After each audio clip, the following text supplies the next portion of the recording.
On this Friday night, charges in the Humboldt Broncos bus crash. The driver of that semi is in custody tonight, facing 29 criminal charges. What we know about him and the investigation that led to his arrest, and reaction from a young man who survived that crash.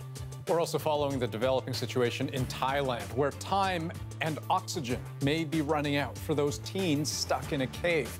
We'll show you what challenges rescuers are facing now. And a woman breaks her silence. The former reporter who alleges Justin Trudeau touched her inappropriately nearly 2 decades ago. This is The National.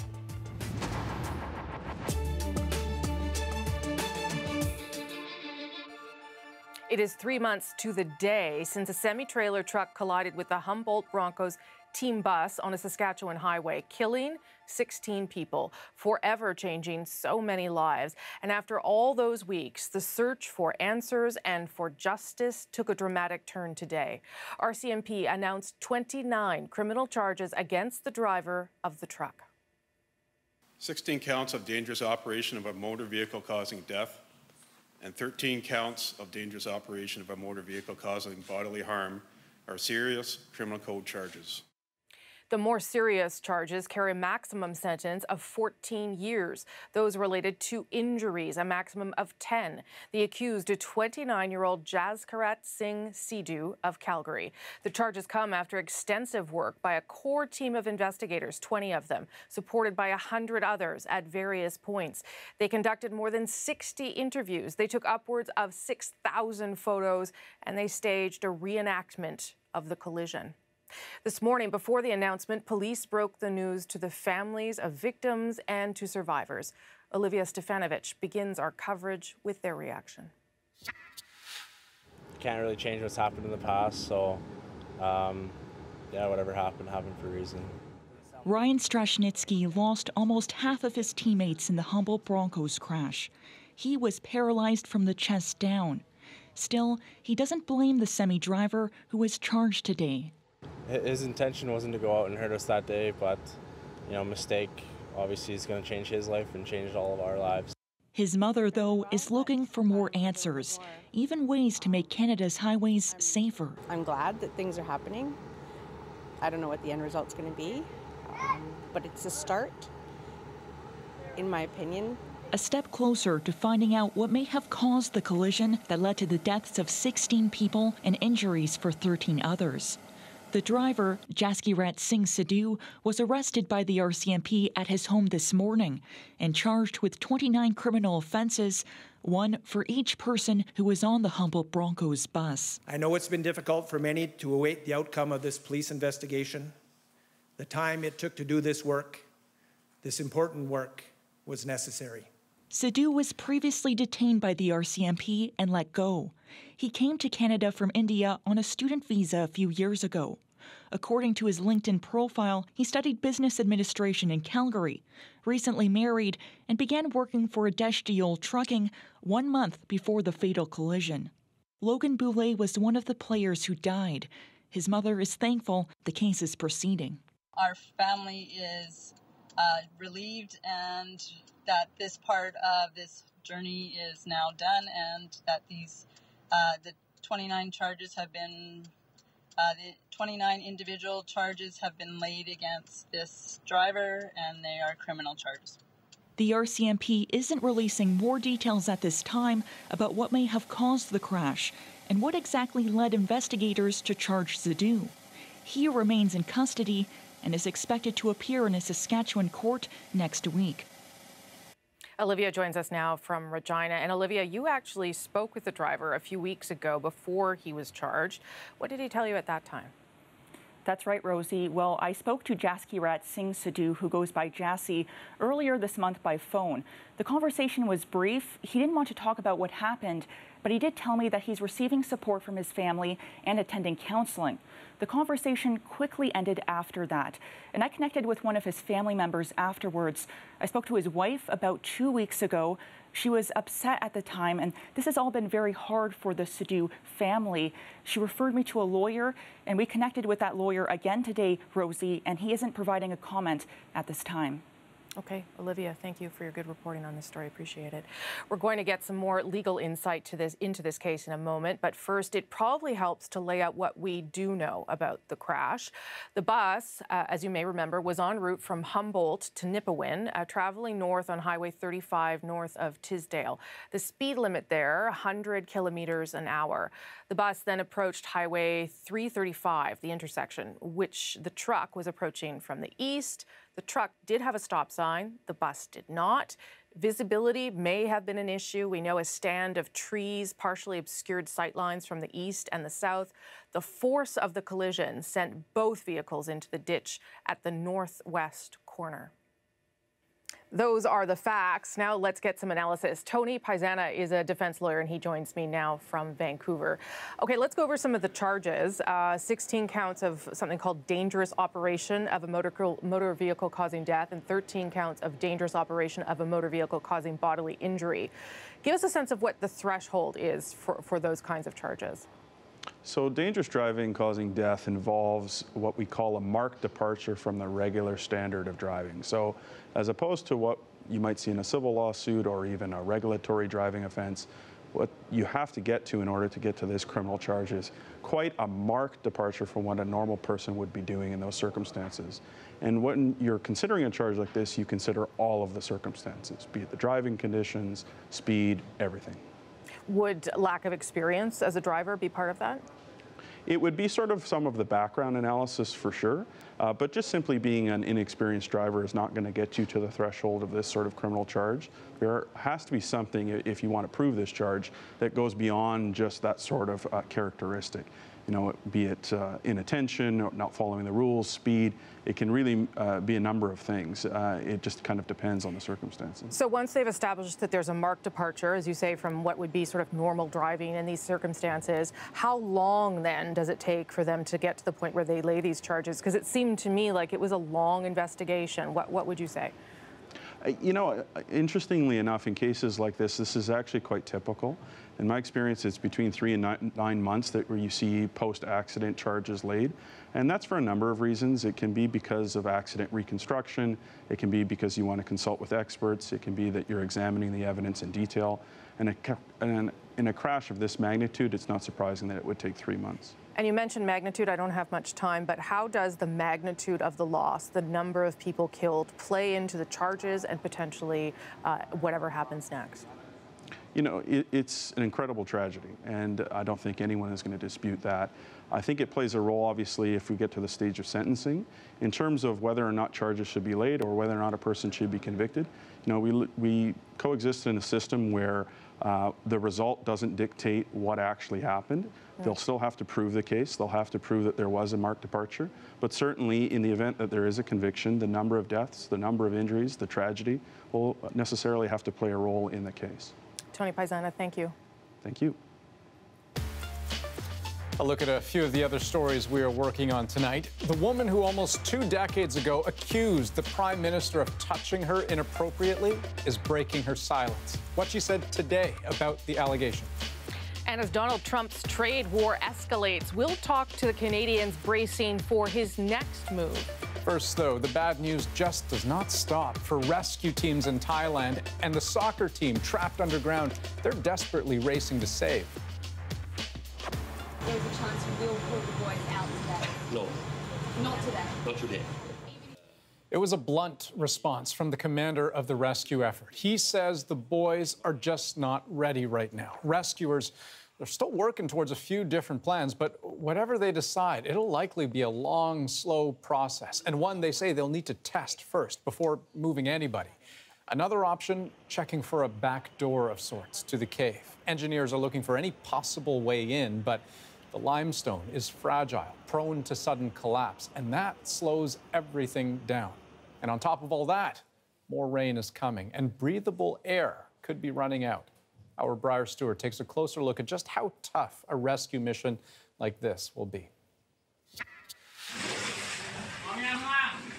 It's a grueling underground journey through tight tunnels and flooded caverns, dangerous for even the most experienced divers. So dangerous, a former Thai Navy SEAL died yesterday trying. So imagine leading the 12 boys and their soccer coach through this. Everybody is focusing, getting them out, keeping them alive or getting them out. The big concern now is that they could be running out of oxygen. I'm scared of the air, says the Thai mission commander, who confirmed that divers brought in more oxygen today.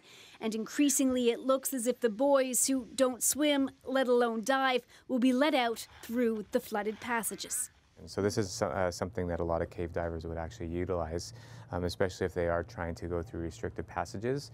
Dive master Greg McCracken says the environment, not the team's lack of experience, will be the biggest issue. They'll be wearing full face masks and the rescuers will be leading them out. They just have to continue to breathe, stay calm, and really let the rescuers take over everything. And if they can do that, then they're changing. I think they're at least giving themselves the best chance of success. Those images of the team huddled together on the ledge, waiting to be rescued, triggers memories for Andrew Munoz. The sound of the water and the dim lighting and the shaky footage, it transports you right back to December 5th, 2015. Just relax, man. We're going to do this together, okay? Yeah, no worries. I know you are. That's when he and friend Jason Story became trapped in a flooded cave on Vancouver Island for 18 hours. He says the most crucial thing is not to panic. If you lose your head and you make a misstep, you drop a piece of equipment, those things can compound the situation with drastic consequences. And for the boys who've been down there for 2 weeks, staying calm may only get harder and harder. Briar Stewart, CBC News, Vancouver. And on that point, we also managed to track down Jason's story today, trapped in that cave with Andrew Munoz. Have a listen to his thoughts on that terrifying experience and his hopes for the boys in Thailand. For the record. Your mind is bombarded constantly by emotions of various sorts. You're trying to remain optimistic. Andrew and I are both very optimistic people, so I think that helped us. Plus, we had each other, and that's important. Down with the boys in Thailand, there's 13 of them down there, and they have each other. I hope there were a couple of jokers in the group, some people to crack a few jokes and keep things light for them. When your mind is going to the darkest places, it helps to keep things light in that way. But it's hard. Your mind does get those dark thoughts as well. I sort of came to peace with the fact that I could die down there, but then I would straight away try to get optimistic again, try to push those thoughts aside, think, hey, the rescuers are going to reach us, hey, we are going to get out of here, the water is going to recede. And one last note on all of this. For all the talk of challenges, there is one high-profile billionaire whose involvement may change the equation. Elon Musk is sending specialists from SpaceX and his infrastructure and tunneling firm, The Boring Company, to help out. Musk has even floated the idea of trying to insert a tube into the cave network to create a sort of underwater air tunnel. The Thai government is expecting them to arrive this weekend. And Rosie, Thailand being half a day ahead of us, it's already Saturday there, so we're watching the situation closely. All right, Andrew, let's move on to a new development in an ongoing story about Justin Trudeau, an allegation from before he entered politics. It first surfaced in an unsigned editorial in a local paper. The woman who alleges the Prime Minister touched her inappropriately at a music festival nearly 2 decades ago has broken her silence. She released a brief statement today about the incident in 2000 at the Kokanee Summit in Creston, BC. Catherine Cullen has been following this story all week and then some. Okay, first off, Catherine, the statement was pretty short. But what makes it significant, Rosemary, is first of all that the woman decided to make her name public. Her name is Rose Knight, and she says that she does confirm what was reported in that editorial. She stands by the information that's in there. I want to read you a little bit of the statement in which she says, the incident referred to in the editorial did occur as reported. Mr. Trudeau did apologize the next day. I did not pursue the incident at the time and will not be pursuing the incident further. I have had no subsequent contact with Mr. Trudeau before or after he became Prime Minister. Now, Knight did say in the statement that she was reluctant to issue it, that she chose to do so because of media pressure for her to confirm the account. We do have a bit of additional detail about what happened, but not from Rose Knight, rather from the woman who was the publisher of the newspaper at the time. She spoke to Knight after the incident with Trudeau, and she says that Knight said to her that the contact was a very brief touch and that Trudeau had touched her rear end. Now, we reached out to both the reporter and the Prime Minister's office to see if they would corroborate that detail. Neither responded. Okay, and Rose Knight, the woman in question, says she's not going to speak any further about the incident. What was the Prime Minister's reaction to this statement today?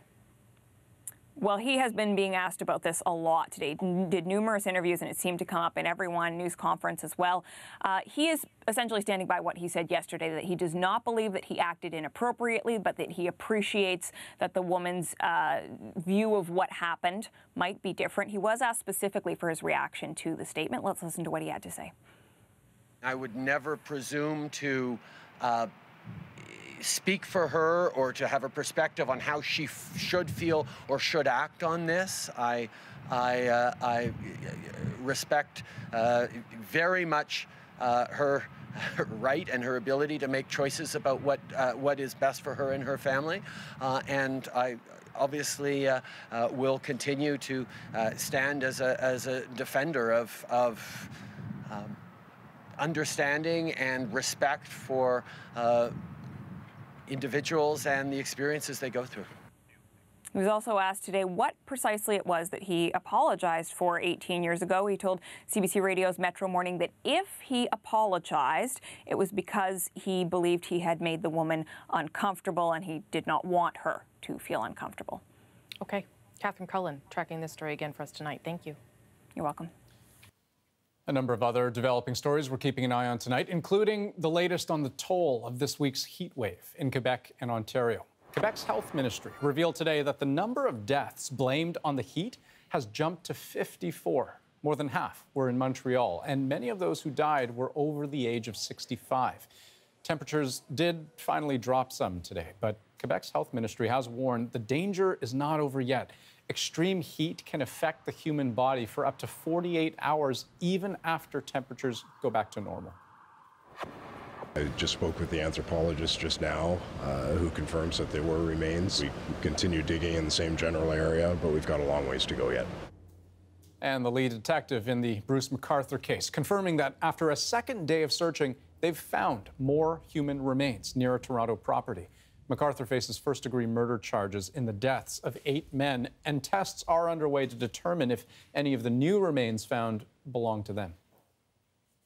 Ahead tonight on The National, as Donald Trump considers his next trade move, we'll talk to Canadian car dealers caught in the crosshairs. Also, meet the women hoping to rebrand legalized marijuana, making it fashionable in more ways than one. And later, after 80 years together, one couple's secret to a long life and a healthy marriage. When it was their 75th wedding anniversary, I asked her, how did you do this for so long? And she told me, there were years when I couldn't even look at his ugly face.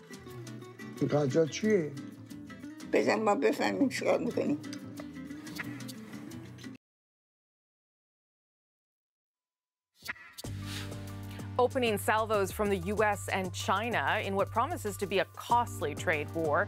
The U.S. throwing down $34 billion in tariffs on Chinese goods, prompting China to unleash stiff levies of its own. As Lindsay Duncombe tells us, as bad as that is, it's what comes next that has economists really worried. Potentially more tariffs and way more trouble. Idyllic Iowa hardly looks like a battleground, but soybeans are a trade target in a war that is officially underway. In Iowa alone, farmers expect to lose more than $600 million. We just hate to see that be used as a weapon in a trade war. Lobstermen brace for losses. We're going to just hope that we can find another market to absorb the loss that we have in China. Cattle producers, too, are worried. Anytime there's a trade war, it seems like agriculture takes the short end of the stick. And I'm sure that's going to show up sooner or later. The Chinese Foreign Ministry today called its retaliation justified and necessary. State media referred to Americans as a gang of hoodlums. While prices for Chinese consumers will go up, experts warn this is a battle the country is prepared for. There's a great sentiment of national pride in China right now, that they're not going to be pushed around by the United States or any other country. Our economic policy. Given that the American president seems equally unlikely to back away, the big concern is prolonged escalation. The thing we worry most about is the retaliation, round after round of trade war, where that $34 billion morphs into $100 or $200 billion. The U.S. targeted China for long-standing and legitimate grievances, dumping steel and stealing trade secrets. What makes this situation so volatile is that this trade action is happening at the same time as the White House is targeting traditional allies, including Canada and Europe. A trade war gone global. Lindsay Duncombe, CBC News, Washington. Now, speaking of us, Donald Trump has said he also wants to slap a 25% tariff on vehicles made in Canada. So, are you ready to pay thousands more dollars for a car? Canadian auto dealers are warning the result would be a big jump in prices and tens of thousands of lost jobs, too. In their words, catastrophic. CBC's Katie Simpson has that angle. On the inside, you've got all-weather slush mats. Life on the showroom floor could become very difficult if the U.S. imposes tariffs on vehicles and auto parts. But Sean Gibson is facing that challenge with a positive attitude. In the short term, there definitely would be a decline in sales. I think we'd have to get creative with how we serve our customers and offering the right value. Creativity may be needed for the industry to survive what could be a major blow. A report released today by the Canadian Automobile Dealers Association predicts 100,000 job losses in Canada if new tariffs are imposed on autos. At the same time, prices would also spike by up to $9,000 per vehicle.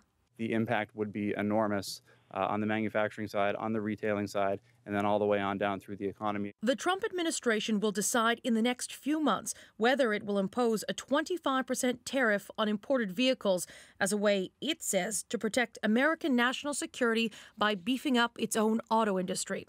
The Prime Minister and business leaders are demanding Donald Trump scrap the idea, arguing it could kill more American jobs than it would create. It would do so much damage to be quite frank, a number of states where the president's popularity is very much in play. Gibson says the uncertainty has not led to any changes in customer behavior. If it does, he's prepared to adapt. Auto dealers have dealt with bankruptcies from manufacturers, from surging fuel prices. We find a way around it, and I think anyone in this business knows that we're survivors. That positive attitude may be tested if the industry is forced to go into survival mode. Katie Simpson, CBC News, Ottawa. And up next on The National, British beer lovers have been warned. We'll tell you about the shortage in the UK that could put pints, meats, and crumpets in short supply. Oh, not crumpets. And a look at how Canadians are giving marijuana a serious makeover. So yeah, it's our road trip kit. So it's everything for on the go. So if I was going out to the club at night, I might put my phone in there, but it also fits most vaporizers in the pocket up there. Oh, okay. And then I just got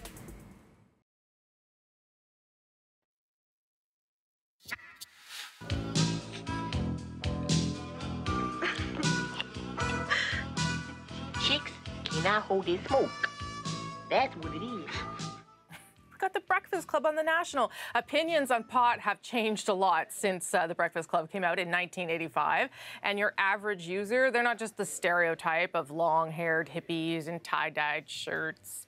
With pot legalization upon us, the marijuana industry is expected to bring in billions to the Canadian economy.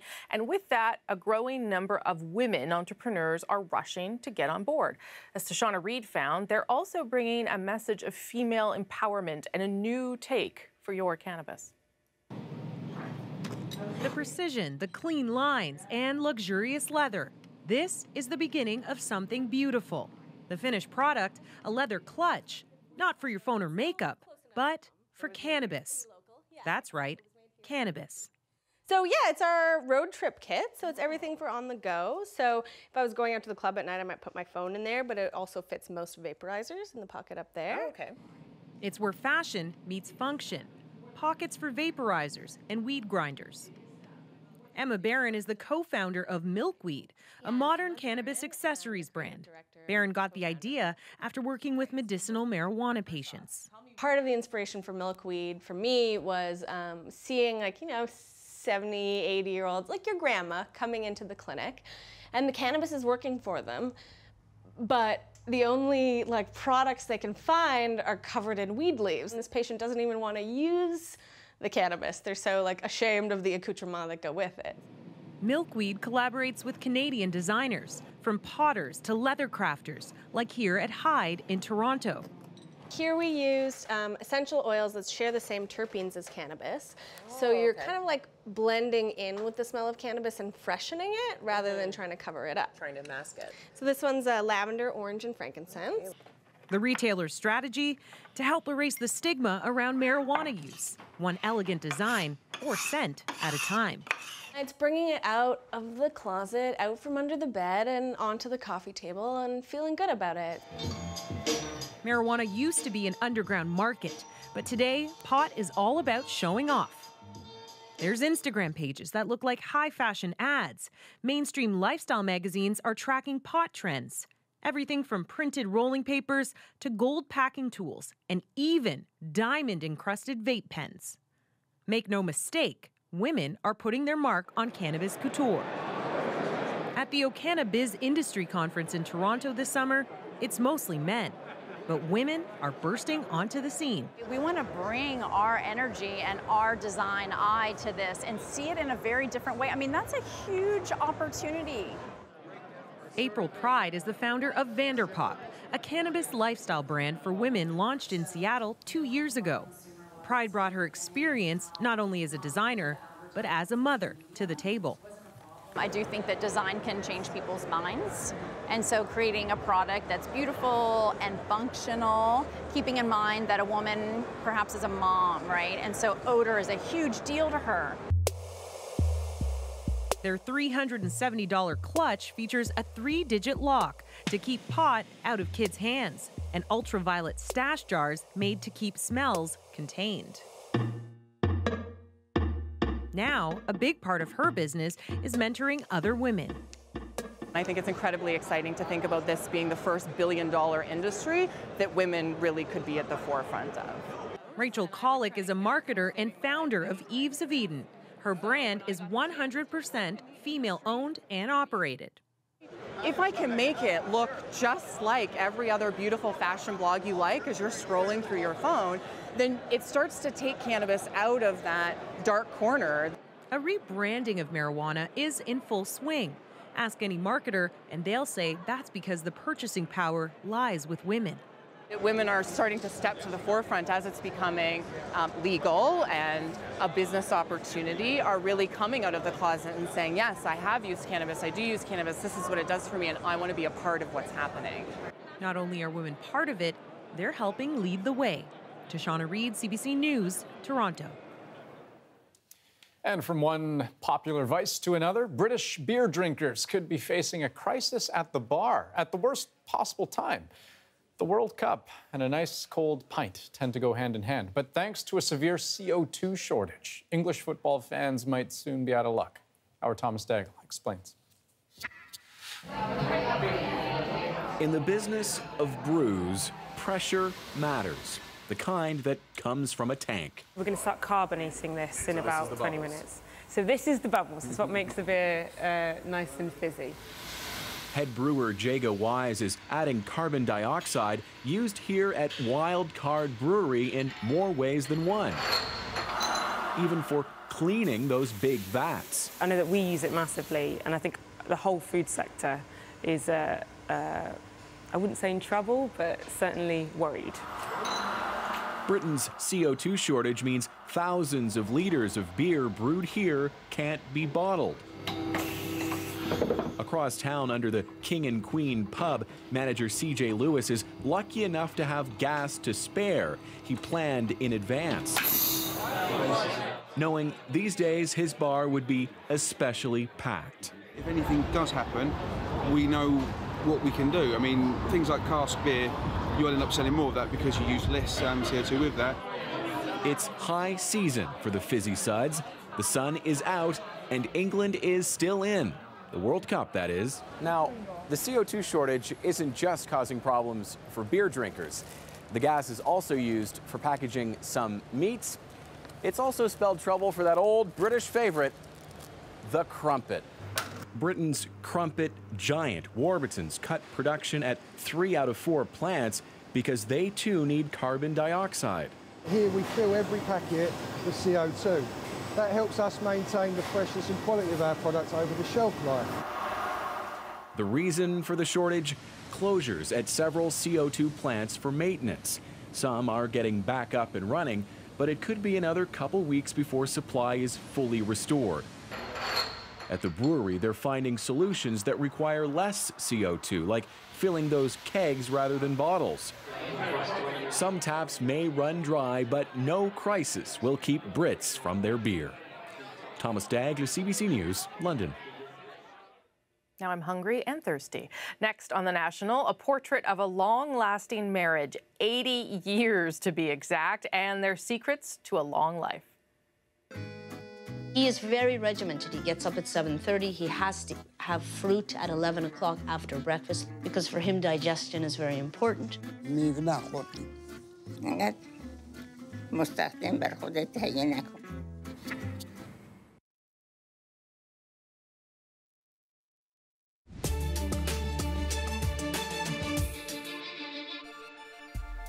Tonight on The National, the U.S. government admits it's going to have a hard time meeting a court-imposed deadline to reunite migrant families separated at the border. And one of the reasons, it doesn't necessarily know where all the parents are. A federal judge gave the government until the end of July to reunite families, even less time for children under 5. And the judge has already ruled against issuing a blanket extension to that deadline. On the issue of asylum seekers, thank you for your leadership, John. I know this has been a challenge, and you have stepped up. The Prime Minister telling Toronto's mayor today that Ottawa will help the city cope with the influx of asylum seekers, but stopped short of offering new money. That's something Mayor John Tory has repeatedly asked for to help manage the situation. And Ontario's new premier has made his position on all this quite clear. He puts the blame squarely on the federal government for the surge in asylum seekers, and he insists Ottawa should foot the bill. In Japan tonight, hundreds of thousands of people are out of their homes after torrential rain triggered floods and landslides. At least 4 people are reported dead. The rainfall is being described by Japanese officials as historic, and it's expected to affect large parts of the country right through this weekend. No pipe, no way, no pipe. And just some of the hundreds of people who descended on the seaside town of Pictou, Nova Scotia today. They were protesting against the pulp mill's plans to dump treated waste into the Northumberland Strait. Those against the plan say it could harm the area's fishing and tourism industries. The company, Northern Pulp, disputes that, but there are calls for a federal environmental assessment. Well, here's something to brighten up your summer Friday nights. We are showcasing some of the most popular stories commissioned by our colleagues at CBC Short Docs. Tonight, we highlight a couple married for 80 years, and their story is remarkable. Geeta Sondhi is the filmmaker behind this award-winning documentary, and I promise you, when you watch it, you will laugh and you will learn. Here's 100 and counting secrets to a long life.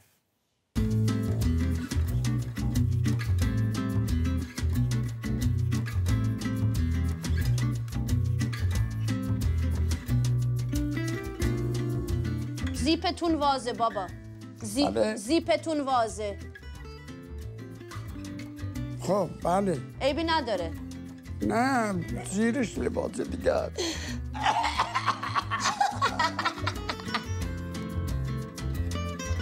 My grandfather is Mohammed Moyeddin, and he's 109. My grandmother's name is Ashraf Hashemi Nejat Moyeddin. She just turned 100 years old. They've been married about 80 years now. Who's even with anybody for 80 years anymore? 8 kids, 20 grandchildren, 11 great-grandchildren. They're both real characters. When it was their 75th wedding anniversary, I asked her, you know, how did you do this for so long? And she told me, you know, there were years when I couldn't even look at his ugly face. خرجات چیه؟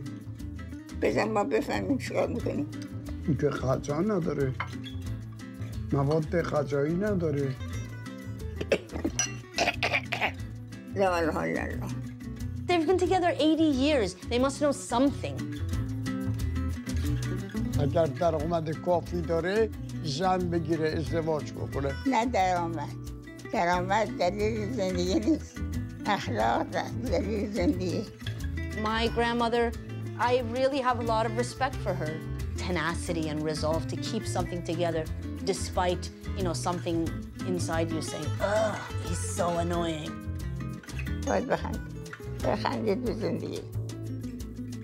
Those are my grandparents. They have so much to teach.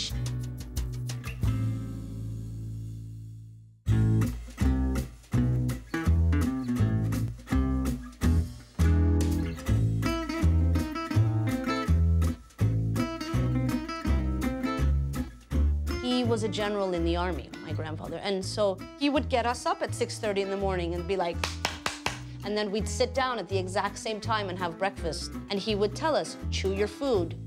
Does your stomach have teeth? که هر غذایی که میخورید شما باید تو دهن مایع بشه بره توی معده که معده هیچ دندون دیگه چیزی نداره. He is very regimented. He gets up at 7:30. He has to have fruit at 11 o'clock after breakfast because for him digestion is very important. میوه نخوردیم. انقدر مستقیم بر خودت تهیه نکن. She puts up with a lot, and she does it with a smile. مال شما چیه؟ مال من انگوره. یه دونه گوجه سیاه نرسیده سفت نمیشه باید. Everything revolves around him.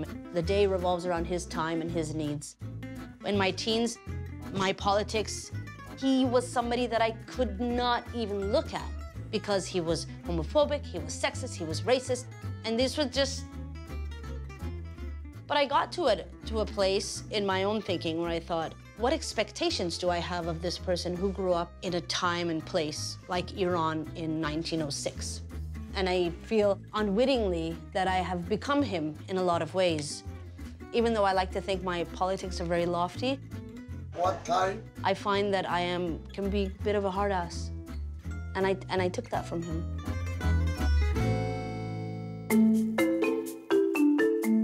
بخشنده و مهربانی تو را میپرستم پروردگارا میدانم که پرستش مرا تو خدایی و جز تو خدایی نیست سپاس خدا سپاس He is physically in much better shape than she is. I think he's kept young because she has taken most of the burden. And one time he was making fun of her, saying, oh, look at you, you're not even 100 yet, you can't walk like me, look how fast I walk, and I'm almost 10 years older. And she looked at him, you know, just kind of glanced over at him and said, you know, I had 8 kids. 8 kids passed through me. زیاد کاری به من نداشتم. افسر ارتش بود میرفت اداره صبح میرفت عصر میامد نبود با من ولی بیشتر بچه ها با من بودن. عشق من بیشتر به طرف بچه ها رفت. ببین اگه میتونی خوبه همیشه اون کارو بکن دست ها رو هر دو رو زانو بزن یا 2 رکعت نماز میخونم که میدونید نماز چجوریه بلند میشن میشینن بلند میشن راز میشن این ورزش بسیار عالیه They stay young because they're constantly around very young people. Like my little cousins are always twirling around them and they're 10 and 11. I brag to my friends. I have a 110-year-old great-grandfather and they're like, what? Well, yeah, prove it. And then I show them the picture and then they're like... They're not hanging out with people their age, ever. There's something to be said about being in your own space and being around people who love you. Love keeps you young.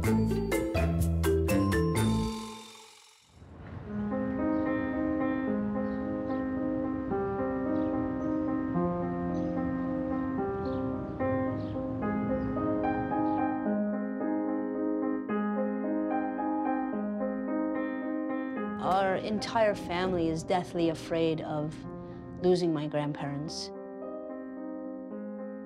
Losing them means losing almost the nucleus of what keeps us together.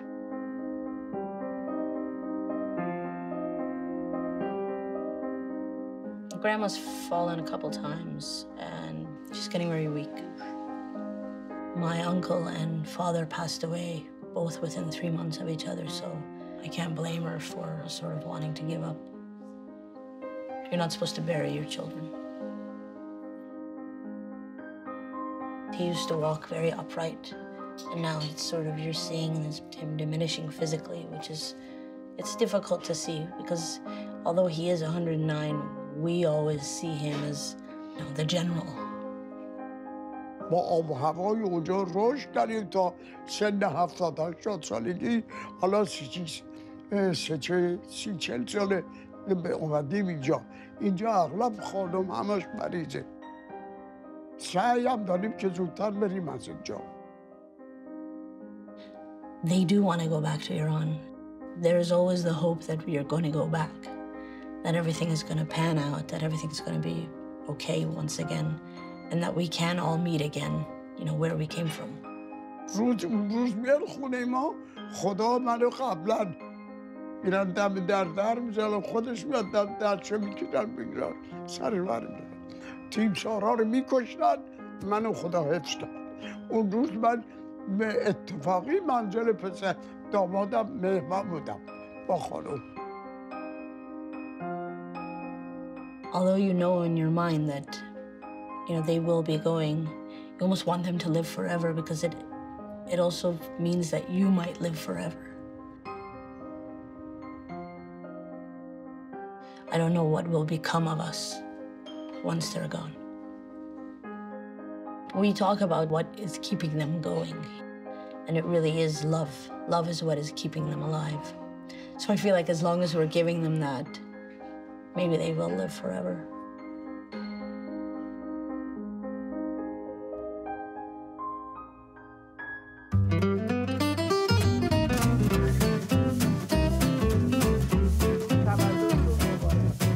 The birthday song in Persian says, happy birthday, we hope you live to be 100.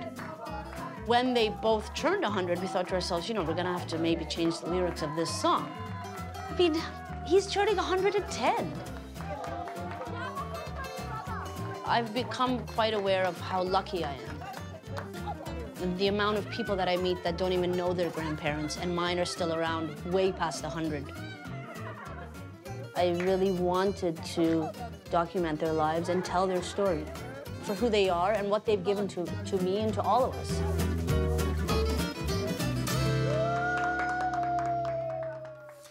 So we should tell you that since the documentary was made, the grandmother did pass away. But let me tell you this, their story, it sure resonated with a lot of people. And this has more than 25 million views on Facebook alone. And you can watch it again, or share it too. You can head on over to cbc.ca/shortdocs. Okay, we have lots more ahead tonight on The National. 80 years, can't believe that. The Moment is next, but first, they do call it the greatest outdoor show on Earth, and today was day one.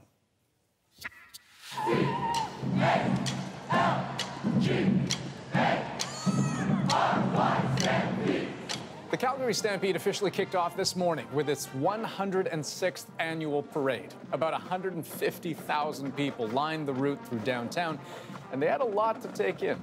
Recognize this guy? Two-time Olympic bronze medalist Mark McMorris was this year's parade marshal. How is it riding Texas compared to a snowboard? It's a little slower, but more powerful. You say yeah, you say who? And there's Calgary Mayor Naheed Nenshi looking pretty comfortable on Garfield the horse. Also, Alberta Premier Rachel Notley. You have a great stampede. All in all, there were about 750 horses, 32 floats, 12 marching bands, and thousands of people taking part.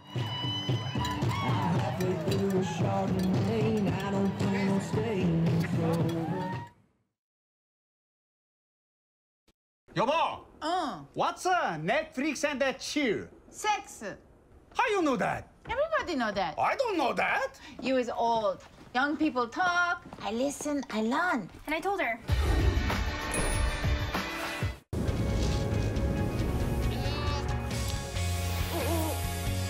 Winter in all its spectacular glory. A wild Canadian year. Sunday at 7 on CBC. Stream hundreds of shows for free anytime with the CBC TV app. Well, it has been an exciting and unpredictable World Cup this year, and soccer fans around the world are gearing up for the last round of the quarterfinals tomorrow. But for one young fan, the celebration has already begun, and his story is our moment of the day.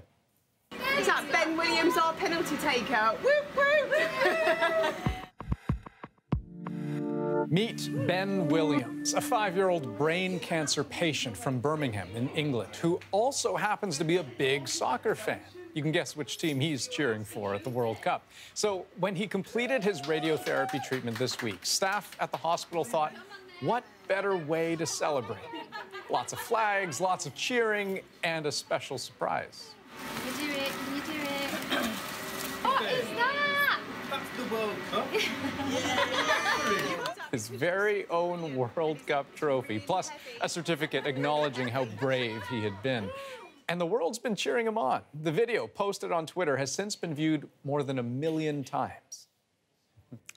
And, you know, before he got that treatment, he wasn't able to talk and he wasn't able to walk. So clearly he's feeling a little bit better at any rate.